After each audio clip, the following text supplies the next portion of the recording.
Assalamualaikum warahmatullahi wabarakatuh. Apa kabar sahabat? Mudah-mudahan dalam keadaan sehat dan senantiasa dalam lindungan Allah Subhanahu wa Ta'ala. Pada kesempatan yang berbahagia ini, saya ingin berbagi tentang pentingnya bagaimana menumbuhkan jiwa wirausaha di dalam diri kita. Kita tahu bahwa dengan pandemi COVID-19 ya, ini berbagai profesi yang barangkali selama ini kita idam-idamkan bisa buyar semua ya. Mengapa? Karena nanti akan ada perubahan perilaku baru bagi kebanyakan orang, sehingga profesi-profesi yang harus banyak bertemu dengan orang itu mungkin kurang diminati atau kurang bisa berdampak terhadap penghasilan kita. Jadi dalam kesempatan yang berbahagia ini, yang perlu harus kita sikapi dengan situasi yang ada, yang pasti kita harus senantiasa bisa fleksibel terhadap berbagai macam perubahan yang terjadi dalam kehidupan kita. Salah satunya memilih profesi ataupun pilihan kita dalam mencari kehidupan ekonomi kita. Suatu profesi yang sangat klasikal dan ini justru direkomendasikan oleh Nabi adalah menjadi dagang, sebenarnya menjadi wirausaha. Namun sebelum kita menjadi wirausaha, maka yang paling terpenting adalah menumbuhkan jiwa wirausaha dulu ya. Pada kesempatan yang berbahagia ini saya ingin berbagi pada aspek bagaimana menumbuhkan jiwa wirausaha. Oke, jadi yang pertama adalah kita harus memiliki komitmen pribadi dulu. Memang kemauan dari awal yang kuat, niat yang kuat, keyakinan yang kuat ya, menjadi suatu komitmen pribadi kita untuk kita memilih menjadi wirausaha. Kemudian yang kedua adalah membangun satu lingkungan dan pergaulan. Kita tahu bahwa faktor-faktor perilaku itu disebabkan karena adanya satu situasional faktor, atau dengan kata lain, seseorang itu seringkali berperilaku sesuai dengan apa yang menjadi lingkungan ataupun situasinya. Maka apabila kita ingin menjadi wirausaha, yang harus dilakukan juga adalah membangun satu lingkungan dan pergaulan yang memang di sana memiliki satu keinginan yang kuat juga untuk menjadi wirausaha. Kemudian mengikuti berbagai macam seminar dan pelatihan. Ini gunanya untuk apa? Ini berhubungan dengan bagaimana kita memiliki suatu pemahaman yang cukup, memiliki suatu ilmu yang sesuai. Ya, makanya kita harus upgrade diri kita, harus kita kembangkan diri kita. Personality development kita harus kita perkuat dengan mengikuti berbagai macam kegiatan seminar dan pelatihan-pelatihan, agar kemudian kemauan dan komitmen pribadi kita bisa kita kuatkan dengan mengikuti berbagai macam pelatihan dan seminar. Bahkan dengan mengikuti seminar dan pelatihan ini, seringkali kita akan mendapatkan teman-teman baru, pergaulan baru yang sama-sama punya keinginan untuk menjadi wirausaha. Kemudian bisa juga mungkin dalam keadaan terpaksa. Apakah hari ini bagi kita ini adalah situasinya? Itu Anda yang tahu. Tapi yang pasti dengan kondisi hari ini kita sulit untuk mendapatkan pekerjaan ya, menjadi pegawai, menjadi karyawan, barangkali itu sangat sulit dengan kondisi hari ini. Bisa jadi ini menjadi suatu kondisi di mana keadaan kita terpaksa dan tidak masalah. Yang penting nanti motifnya diperbaiki dan kemudian kita bisa lebih sungguh-sungguh untuk betul-betul berniat untuk menjadi wirausaha. Oke, ini 4 hal ya yang menyebabkan orang bisa menjadi wirausaha. Jadi yang kelima adalah melalui proses yang berkelanjutan. Ini yang paling terpenting sebenarnya, karena satu kemampuan, satu keterampilan tidak mungkin bisa diperoleh secara instan ya. Maka prosesnya harus ada Jadi mulai dari belajar, aspek pengetahuannya kita kuasai dulu, kemudian berlatih. Berlatih ini adalah kalau dalam satu filosofis belajar itu, ya berlatih adalah ibu dari pengetahuan. Artinya dengan cara berlatih inilah kemudian nanti secara bertahap kita akan memahami secara lebih baik ya, secara berproses ya, pelan-pelan, kemudian kita menjadi seorang yang profesional ya. Kemudian action, bertindak. Jadi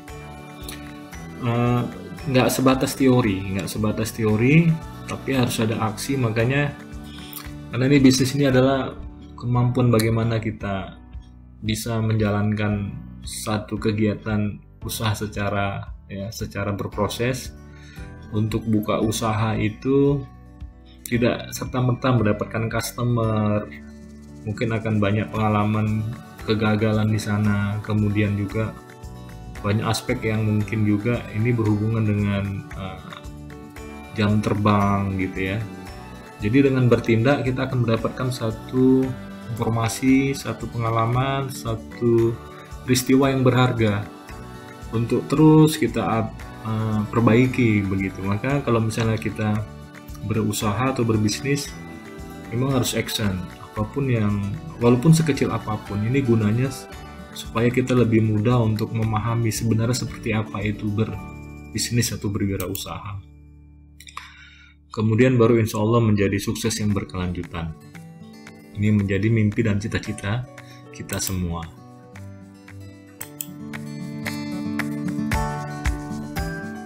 Jadi apa saja kompetensi yang harus dimiliki oleh seorang wirausaha? Jadi seorang wirausaha harus membutuhkan kompetensi sebagai berikut. Ada 4 ya. Yang pertama kemampuan teknis. Ini adalah kemampuan tentang bagaimana memproduksi barang dan jasa serta cara menyajikannya. Karena bisnis adalah menawarkan suatu produk.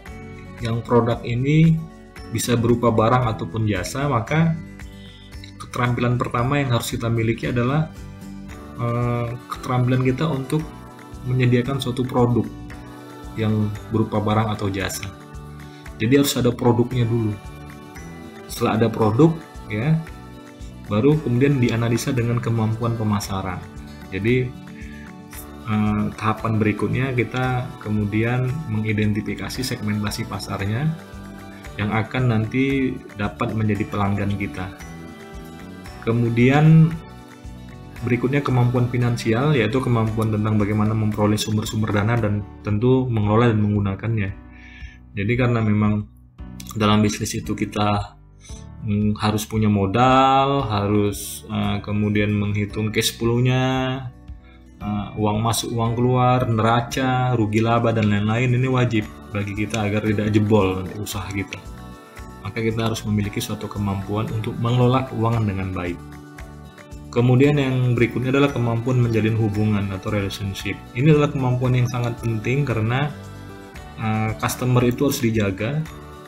Customer itu adalah nyawa, ruh dari bisnis kita. Maka kalau kita tidak mampu menjaga hubungan, maka tidak akan ada repeat order, tidak ada pembelian berulang. Inilah yang menyebabkan perusahaan bangkrut. Walaupun kita punya produk yang baik, tetapi customer kita tidak terpuaskan dengan hubungan yang kita lakukan, maka bisa jadi dia akan mencari produk yang lain. Jadi secara umum 4 hal inilah yang harus dimiliki oleh seorang wirausaha agar bisa menjalankan satu bisnis. Kalau kita simpulkan secara lebih sederhana, kemampuan teknis itu adalah kemampuan mengemas ataupun menyediakan produk ataupun jasa yang berkualitas. Kemudian kemampuan pemasaran adalah kemampuan bagaimana memetakan pasar ataupun segmentasi calon pembeli yang akan dijadikan pelanggan. Kemudian kemampuan finansial adalah kemampuan bagaimana kita bisa mengelola keuangan agar tidak terjadi satu yang disebut dengan inefisiensi, supaya dia efektif dan efisien. Dan yang terakhir adalah kemampuan menjaga hubungan, yaitu kemampuan menjaga, memelihara, mempertahankan, dan mengembangkan pelanggan kita. Kemudian faktor-faktor yang menyebabkan terjadinya kegagalan dalam berbisnis itu pertama, tidak punya kompetensi tadi. Jadi kemampuan teknis, pemasaran, finansial, dan kemampuan menjaga hubungan terhadap pelanggannya tidak berhasil disiapkan ya, kemampuan itu di dalam dirinya. Kemudian juga dalam aspek memanage, manajerial. Kita tahu bahwa fungsi-fungsi manajemen itu ada planning, merencanakan, organizing, menyusun orang, kemudian actuating, menggerakkan orang, kemudian controlling, mengevaluasi. Ini manajerial secara umum. Penjelasannya ya, jadi kalau misalnya kita tidak kompeten, tidak memiliki kemampuan dan pengetahuan mengelola usaha, merupakan faktor yang bisa menyebabkan gagal di dalam mengelola sebuah bisnis. Jadi kompetensi dan manajerial ini menjadi modal utama. Kemudian tidak berpengalaman ya. Dalam bisnis kita nggak bisa memang langsung eksekusi ya. Jadi bisa jadi kita belajar dari pengalaman orang lain. Bisa jadi kita memang mendapatkan ilmu itu dari pengalaman yang kita jalani. Jadi artinya memang berbisnis harus ada satu proses yang berjalan sehingga itu menjadi pengalaman kita. Dengan pengalaman itulah kita kemudian kita jadikan referensi di dalam kita mengelola sebuah usaha. Ya, baik kemampuan teknisnya, pemasarannya, pengelola keuangannya, kemampuan mengelola SDM-nya, dan lain-lain. Itu memang sebuah proses yang harus kita jalani, dan itu semuanya menjadi satu modal yang sangat penting dalam kita berbisnis. Maka kalau tidak action ya kita tidak akan mungkin punya pengalaman. Kemudian kurang dapat mengendalikan keuangan ya. Agar perusahaan dapat berhasil dengan baik, faktor yang paling utama dalam keuangan adalah memelihara aliran kas, mengatur pengeluaran dan penerimaan secara cermat. Saya pernah mendengar ya, dan memang menyaksikan langsung bagaimana satu perusahaan yang awalnya cukup baik ya, sahabat saya dulu mengelola sebuah usaha properti, sudah sangat baik, sudah sangat eksis, tapi sayangnya karena tidak mampu mengelola keuangan dengan baik, akhirnya tidak berhasil ya, ataupun bangkrut di dalam bisnisnya. Nah ini sering terjadi, kita nggak tahu mana untung, mana rugi, mana uang perusahaan, mana uang pribadi, tidak dicatat dengan baik, sehingga seolah-olah uang tuh banyak, tetapi sebenarnya kita banyak tagihan. Nah, makanya harus diatur bagaimana aliran keuangan ini. Jangan sampai uang perusahaan kita anggap seperti uang pribadi, kita belanjain, tak tahu suatu saat ada tagihan dan lain-lain. Ternyata perusahaan kita jadi rugi, ya. Jadi ini penting. Kemudian gagal dalam merencanakan, tentunya ini sebuah filosofis dasar lah di dalam manajemen. Kata orang-orang pintar di bidang manajemen, ini sudah menjadi satu ilmu kita semua ya di dalam ilmu manajemen. Kalau kita gagal merencanakan sama dengan merencanakan kegagalan. Makanya di dalam ilmu manajemen itu planning itu menjadi yang pertama. Jadi rencanakan dengan baik, buat suatu plan yang betul-betul matang di dalam berbisnis. Kemudian lokasi ya, lokasi ini artinya tempat ya. Ini apalagi kalau bisnisnya adalah bisnis rumah makan, bisnis yang memang orang tua harus melihat ya, dengan cepat, mengakses dengan cepat sehingga produk yang diinginkan itu mudah ditemukan. Jadi kalau lokasinya kurang memadai, bisa jadi penyebab dari kita gagal di dalam membuat sebuah bisnis. Kemudian kurangnya pengawasan dalam peralatan. Ya, ini kita tahu juga bahwa tentu ada faktor-faktor produksi yang harus kita perhatikan, harus kita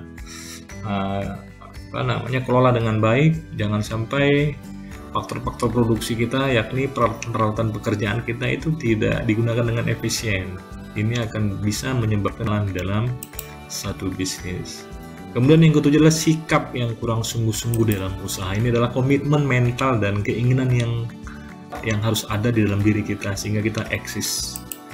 Dan terakhir, ketidakmampuan dalam melakukan transisi kewirausahaan.